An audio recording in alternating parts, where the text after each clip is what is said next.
Well, I think so. I don't know what that is. All right. Hey, good morning. It is May 2025. We are the OSA, the Old School Assassins. I am Switch. My man on the left is, Dickums. and the man from the secret location. Who are you? Vamp. It's the vet. We're going to work on that name. There's some controversy with that. But anyway, welcome to our first show. This is our pilot. We like to kick things off by saying, like, we are here to talk about video games, the culture, the stuff we like, the stuff we don't like, and just hit a lot of different topics. We're adults with families, jobs, and it's our take and opinions on gaming and everything that goes along with it. So, for starters, I like to kick it off by giving you guys like a little background on what got us into gaming. Um, the old head of the group, our family, even though we didn't have a lot of money, we always had like a system lying around. I mean, I go back as far as like the Odyssey, which my folks had that. They play these games or whatever, and so I will play them too. But I'm gonna say, yeah, I lived in the arcades, and but I always felt like there was something missing playing Pac-Man or Dig Dug, where you're just playing for score. And I'm gonna have to say, 1986 changed the world of gaming for me. Things was hot in the arcade with Double Dragon, Kung Fu, Outrun, and but at that time I had a Nintendo and we had Super Mario Brothers. And my uncle, rest in peace, he blew my mind when he let me borrow his Legend of Zelda. And my cousin, who's a couple of years older than me, he gave me like some tips on like how to like figure out these puzzles, which I never seen that in the game before. And just like you got to go here to figure out this maze and then fight this dragon. It was a purpose, and I kind of dug that whole thing. So from there, I was always trying to play something that made me think. I was a more cerebral gamer, and while everybody else was playing double dribble and just like arcade style stuff, I started getting into RPGs, Ultima, which was hard as shit. Never finished, but again, my uncle and cousin, they were the ones that just like led that path for me. And but then hitting Final Fantasy and then getting into all the RPGs after that. So typically, my cup of tea. I like fighters. I'm a Street Fighter crazed nut. Uh, I'm gonna have to edit that out. I don't like that one. But no, but I would spend my mornings before school and then after school just challenging people to Street Fighter and just basically like sharpening my skills with that. Like you in the same room with this person, let's get it in or whatever. But I love action adventure. I love RPGs, first person shooters. Not really into sports, and I don't really have a lot of PC gaming experience. But I'll close by saying it was a different time because the arcades was just like the club to the youngsters back then, just going in and just seeing, what was going on, what you going to play. And so different time, but I roll with the punches. Gaming's gotten better and better. But as you'll see, as we keep talking, I'm going to talk about the bad stuff too. But I'm going to stop yapping. I'm going to go ahead and switch it over to Dickums. And tell us what got us in the gaming, man. Well, hello again, everybody. Dickums here. Kind of touch a little bit on what my brother was saying here is gaming for me really started, I guess, at home with I think it was the Atari 2500. Not too sure.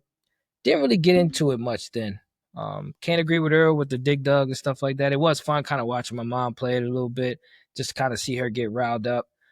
For me, it was definitely the Nintendo. Once Nintendo hit, I played games such as like Mario. That was probably my introduction to like platformers or adventure style games. Over the years that went by, kind of growing up under the tutelage of Switch, kind of getting into the fighters and him dragging me to the arcades, kind of getting that experience. I'm a little opposite. Like I think I honed my skills in the arcade, and then I took it home and just kind of kicked my friend's ass. In the fighter games such as Street Fighter, Mortal Kombat, Tekken, some other things. Virtua Fighter is one you to stand the test of time with as well. From there, I got into a lot of sports games initially, like Madden, Live. I mean, I take it all the way back to like Larry, Jordan versus Bird, playing with my cousins. But then over time, again, under the tutelage of Switch, kind of introduced me to Final Fantasy. Well, not kind of, he did introduce me to Final Fantasy. That got my mind going in a different direction. So going from just being like pretty much predominantly all sports games, I was introduced to Final Fantasy VII. That led into multiple other RPGs. And really, like he said, gaming has gotten better. There's some things about it that we're going to talk about. My favorite games today or now are RPGs, fighters. I'm still into sports, not a whole lot like before. But I really like and I enjoy all games that have substance, right? I'm not into really kind of turning the game on and just mindlessly spending hours. I like a game with a good background, a good story to kind of get me away from my day to day, being a father, husband, just like your day to day work. That's pretty much it for me.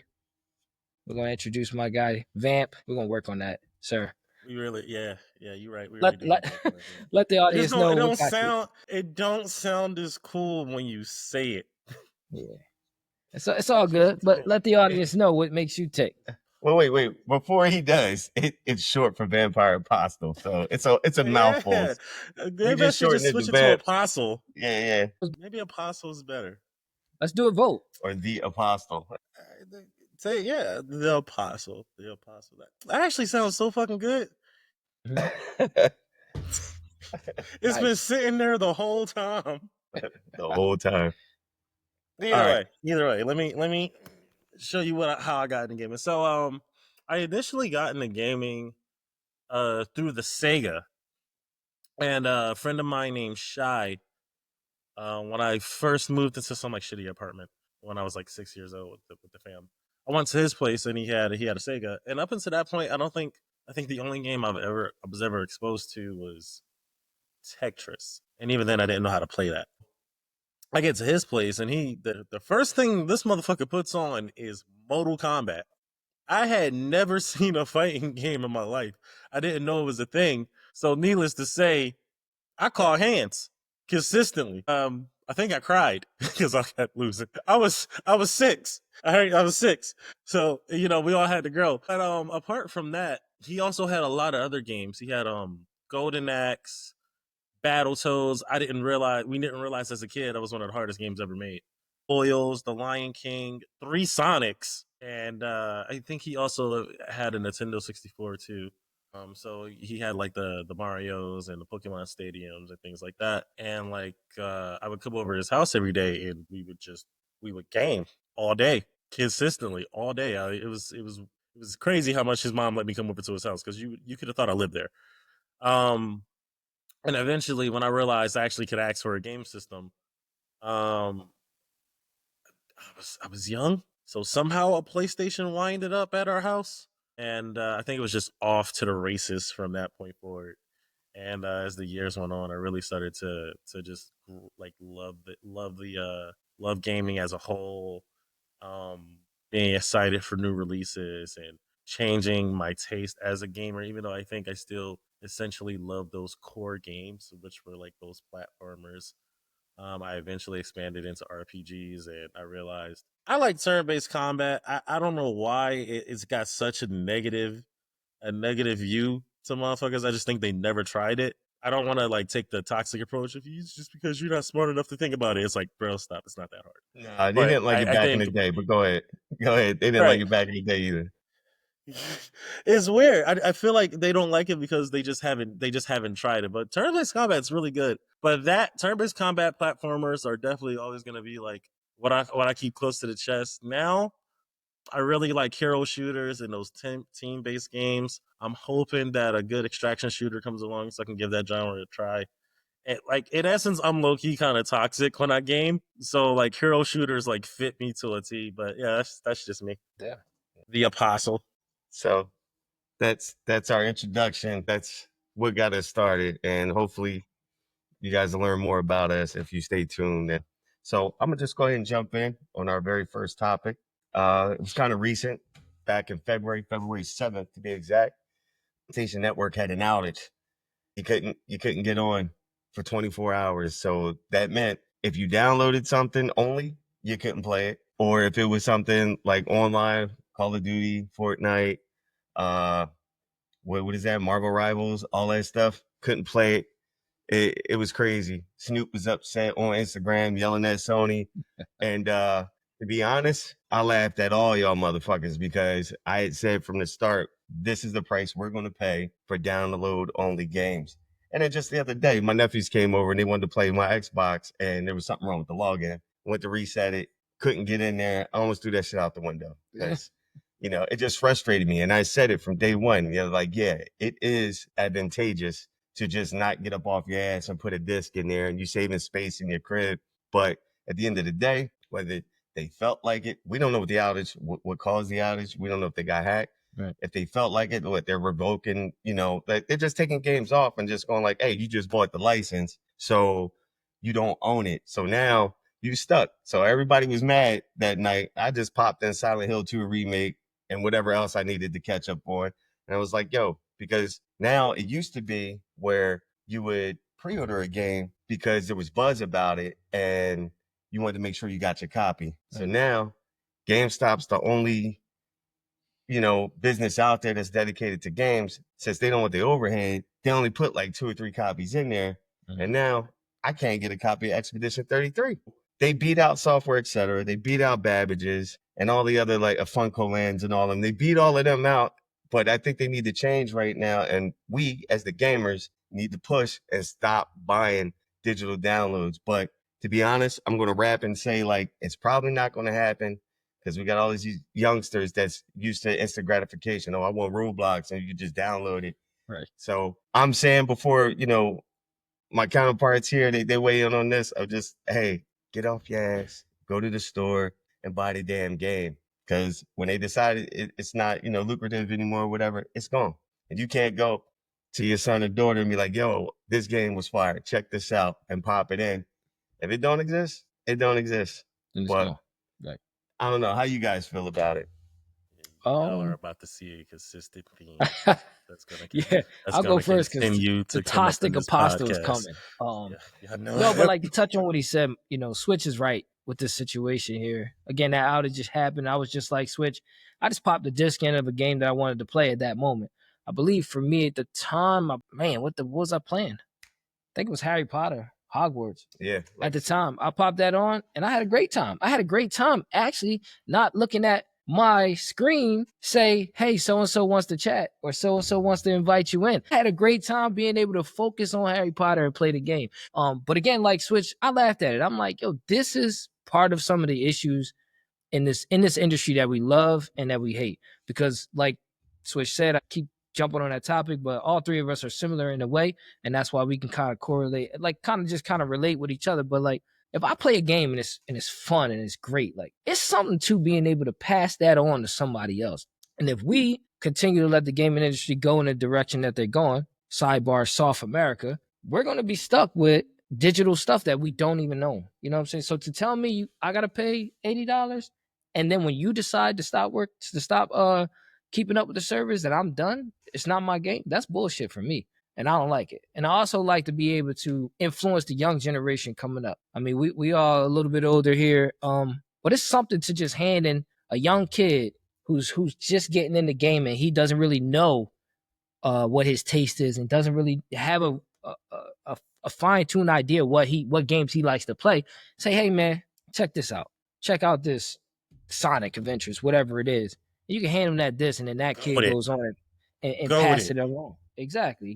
So it's like bring that back. And it's bullshit too. I put in a lot of dedication and years with Sony. I've had multiple fights with Xbox people over the course of years. Believe me, fuck your graphics. I don't care what y'all talking about. But in all honesty, like my loyalty to Sony and what they've stood for, and the games that they produce and what they stand for, I think goes further than just telling me it's an operational problem. You got to give me more than that. You know what I'm saying? Y'all just going, it happened and it's just like, here's 5 extra days of your subscription to play online. That's bullshit. But go ahead, Toxic. I think I'm going to let you jump in because it's going to complement everything that I was saying. So let's fuck them up. Why do you assume I'm about to be toxic? I'm not. I remember the conversation when you bought your digital only version of the PlayStation, and I was just like, I got the PlayStation with the disc. My PlayStation has a disc, and I had to pay an extra $200 for it because I bought it with the scalpers and everything, and the guy charged an extra. It's whatever.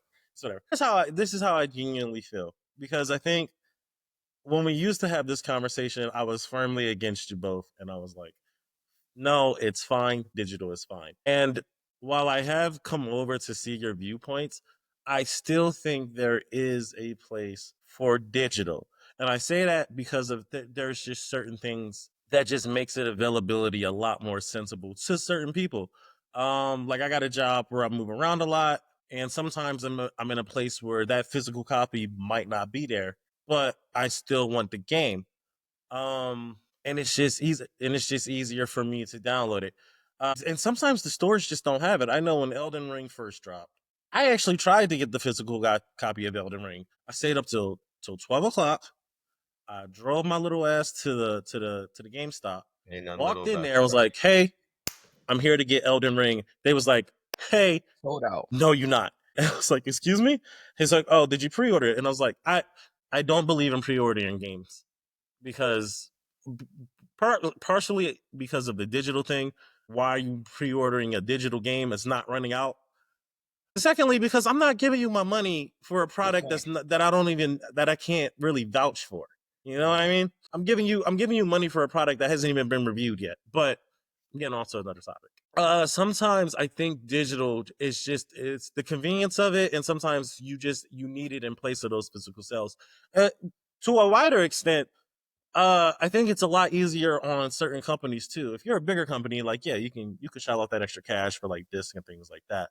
But when you're a smaller company, you may not necessarily have that capital, especially in today's world where you're seeing that a good game can be made by like 2 or 3 people. That doesn't necessarily they might have the talent, but they might not have the funding for that worldwide distribution. So they would have to say, okay, well, if we're just going to do that physical only, we may only be able to get physical copies in one part of the country and just hope that it takes off, as opposed to, hey, we can just put this out digitally and now it's everyone can access this.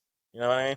Right. Now to play devil's advocate, Apostle, is this. Should that be at an expense on the consumer? Yes, I understand exactly what you're saying in regards to a gentleman like yourself who's moving around and digital does make sense. But if that's going to be the culture of gaming here in the next 5, 10 years, I don't think $80 games are feasible. That makes no fucking sense to me. Oh no, You- we right there. We right there. But Cause you listen, touched on like the bigger consumers versus the smaller businesses, right? But again, does that fall on us as the consumers to fill in that cost?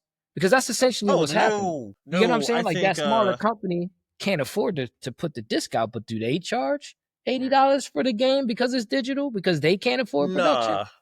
And if I so, that think falls on that us. So we're talking about Nintendo and their new system that's about to drop with the $80, and here we go. We cutting out logistics, cutting out trucks that roll the games out. We cutting out this, cutting out covers and stuff like that. So why we paying more for something that you don't even physically own? Right. Something I yo, can't so pass here's the on. thing though. To be even more insidious, right? You might buy the physical copy of an $80 game, and it's just a key to access the downloadable copy anyway. So it's like, why That's even where we're sell getting me at. on a lie like that? You know what I mean? And Right. then Yeah. hey, listen, I don't look, man. I don't care. I like Nintendo. I rock with Nintendo, even though they got some crazy practices when it comes to their customers. You're not gonna sit here and tell me Mario Kart is worth $80, and I don't care who says it is. That who y'all lying to? Who is paying $80 for that? It I got a Switch upstairs, and I only use that when I got to catch a flight or something like that. So you mean to tell me I'm about to drop $550 for a Switch 2, and the only thing I get is slightly better graphics, more expensive games, and a chance at a new Mario? Are I'll we go. kidding right now? We'll let Switch weigh in on this. Well, I mean, I think that's a whole episode right there. The whole Nintendo's like approach on a lot of stuff. Me and Nintendo grew up together, and it's like my homie's on crack now, and I don't understand why he make the moves that he make. And I've been rooting for him for so long that like it's slim pickings, but I'm not gonna weigh in anymore. Oh, not gonna weigh anymore on it because, like I said, I think that's an episode. That's our episode. That's going to be on why we keep giving Nintendo more chances.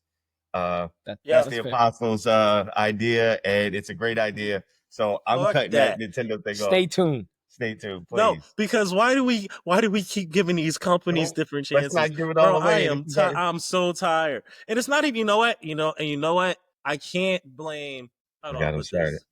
The green smoke is filling the room. We got to get out the Hey, a toxic. dog.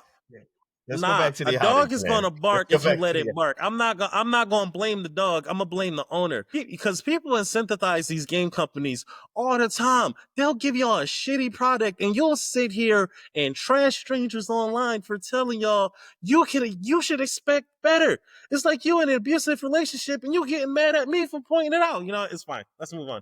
Let's move on. No, yeah. Let's talk about Sony's abuse in this particular case, Yes. and we will touch on the Nintendo thing. It's coming. It's coming. But yeah. So let's just swing it back. The outage itself. What were you doing, and what did you do during the outage? I actually think I got pretty lucky because the outage happened and I don't think it affected me at all. I don't know what I was doing.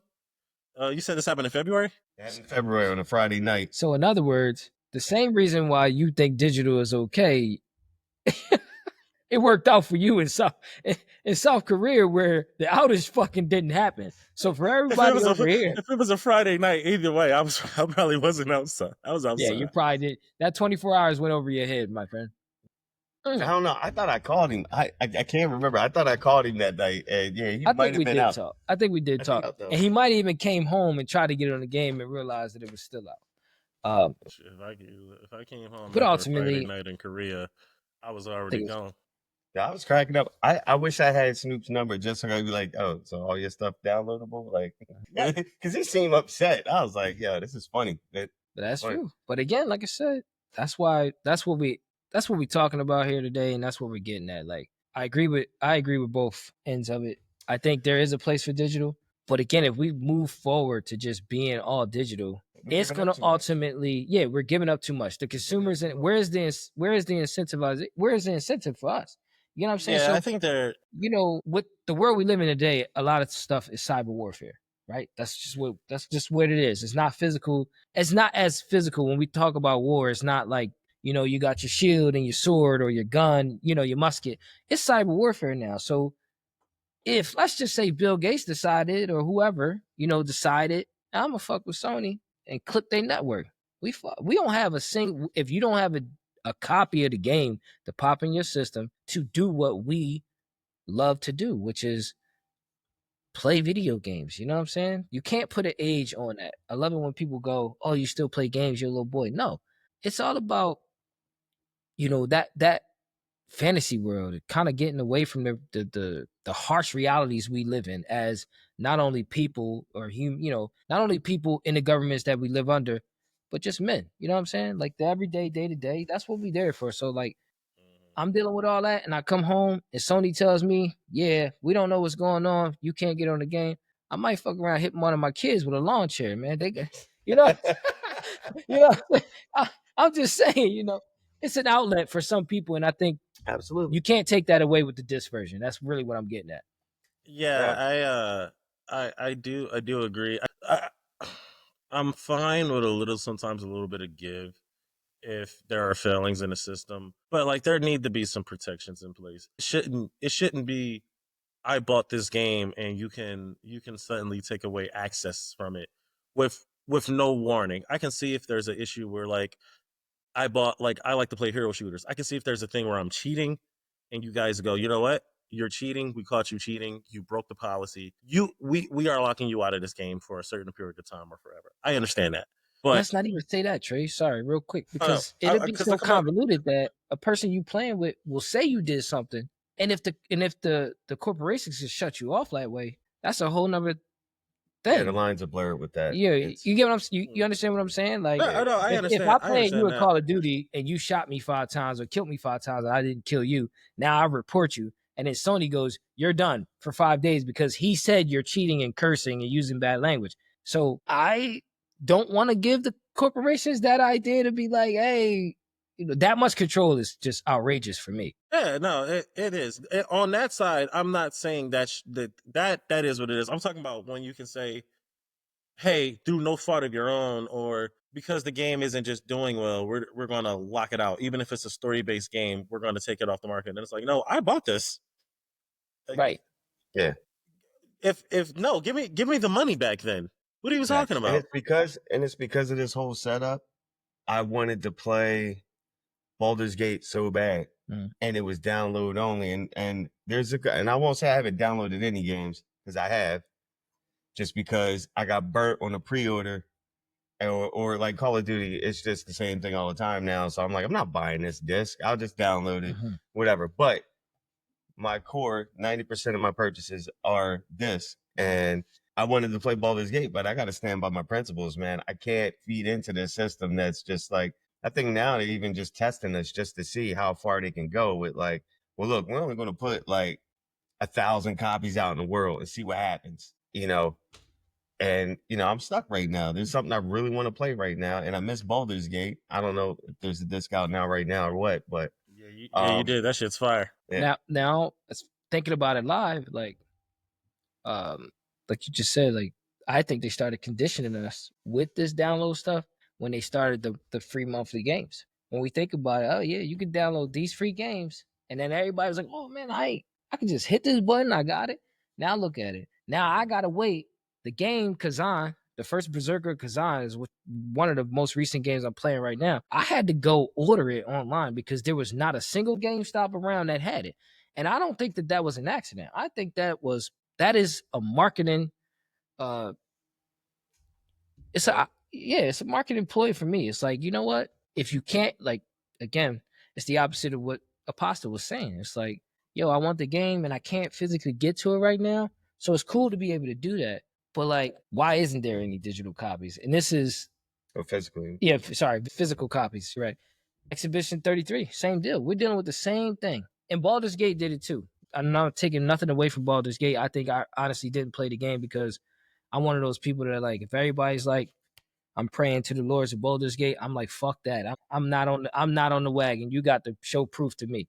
But I'm gonna have to play it and tell him he'll take my opinion before he takes Apostles. But we'll get into that later. But it was like they did it with that, like, hey, and I'll ask you, Trey, because you'll know. Excuse me, I'll ask you, Apostle, because you'll know. Is it a digital copy yet? I mean, a hard copy yet? Because initially they said we have it all digital. 6 months from now, you'll get that hard copy. Where is 6 months? What we doing? Renting VHSs? Like, who it is that shit? Like, right. Here we go again. COVID happened. The move is slowly going towards all digital. So like all of the the mass production stuff is what we talking about. You know what I mean? Yeah, the Apostle actually said something that made me sympathize with his ass for once. Second. Yeah, for a second. Like when he said, like, yo, I'll be in places because of work where I can't get them. I'm like, there is a place for it. And I always thought that there was a place, for digital, and I understand they done gave it up with music. They gave it up with music. They gave it up with movies. And this is the next, phase out.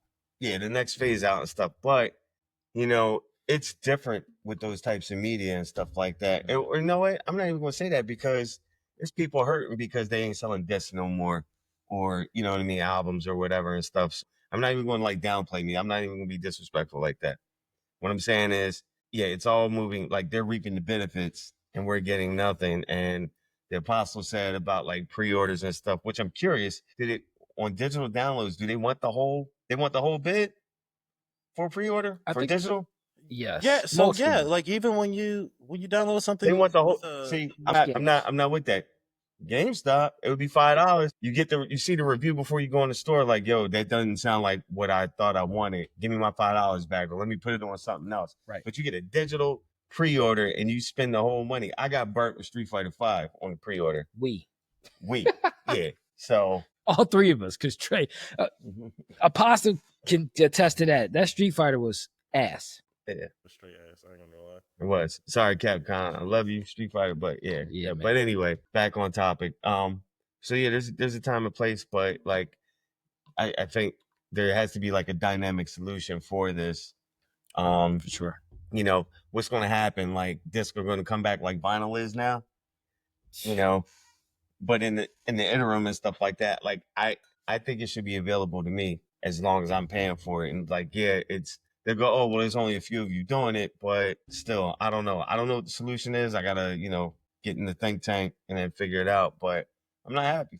Yeah, I'm not happy with that particular subject either. I understand. I just think it's one of those things where this is just coming. It's just happening. I mean, it's not even that. It's like it's already here. Can't be happening. Baldur's Gate did get a physical edition. Uh, but yeah, one thing that really gets to me is if you have a Your Father's physical Day and a coming up. You gonna get downloadable that for me? copy, why are they the same price?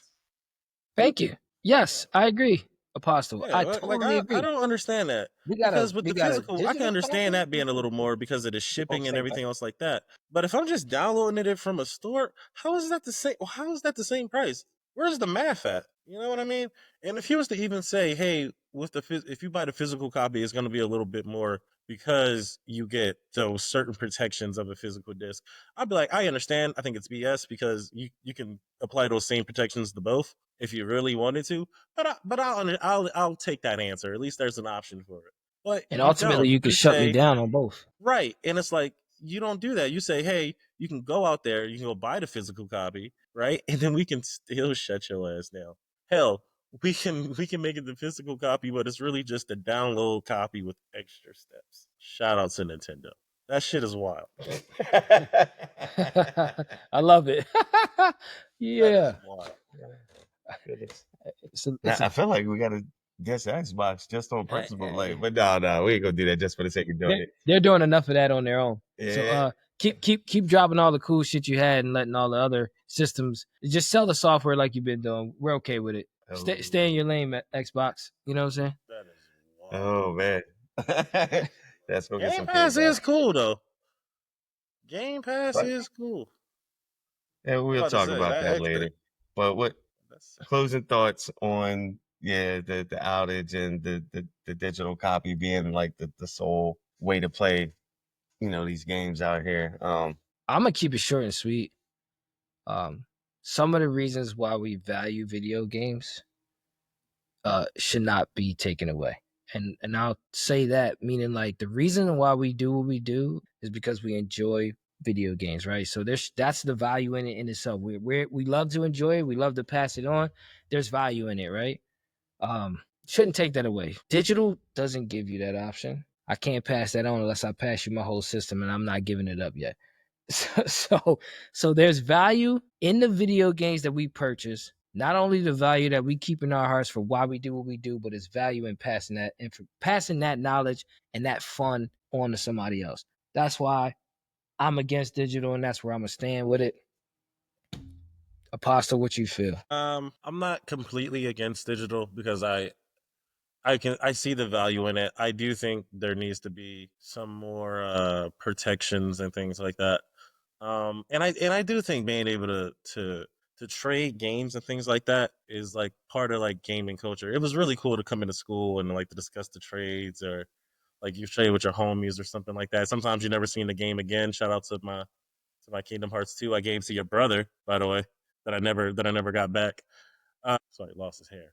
Touche, motherfucker.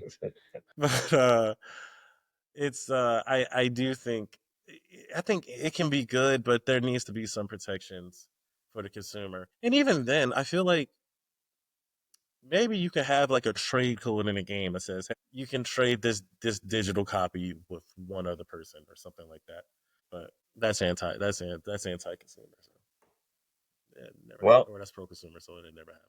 I see issues with that, but I'm not gonna rain on your parade. I'm gonna say in closing, as an ex comic book collector, action figure collector, guitars, whatever. What's next? We're gonna get GI Joes that are on digital, like on your phone, and then you look at it like, yeah, I own this. Like I bought this GI Joe for $40. It's on my phone. You can look at it. Like that's just one aspect of it. But you Ah, see they where I'm had they going with had it, those. huh? What was it called? It was this really stupid thing they tried to bring to gaming. It was basically Oh, like I you know what game you were talking about. Wasn't it like it was a Disney game where you bought the action figures and you sat it on this Oh yeah, them things. Disney Universe or something like that? I know not exactly so what you're that there talking was about. that too, but there was something else. It was essentially like you would buy part of a meme, and Oh, like the for some meme. reason No, you'd be I like, was thinking oh, about and you I can and I actually buy the own that. characters You were and actually Yeah. you were thinking of Skylanders. What was that? It Yeah, was so I damn don't know, but stupid. all I'm saying is, all right, yeah, but to me, you're a damn fool if you think you got like a Pokemon card on your phone and it's like somebody pay you $80 to transfer it to their phone. Right. Yeah, the value in that is just like, as a collector, collect things, but I'm not just sitting there appreciating it. I'm playing it, I'm enjoying it, and I'll go back to it sometimes. That's just where I'm at with it, and I should be able to go and continue to do that. And I know it's more and more, like I said, with the kids and stuff, growing up with it and stuff, but it's bullshit. That's all I got. All right. Well, thanks for sitting with us on this first episode. This is like our third try, and I think by far this is the best. Good to This is Please really stay sounding tuned. We great. got a lot more coming. Thanks for hanging out with us again. I'm Switchman. This is Dickums. and the man in the secret location. This was Vamp. I guess it's Apostle now. Good It's stuff. better. Sounded like It works. you sound like a drunk. Growth. It's growth. Goddamn. All right, y'all. Have a good one. See you next time. Take care.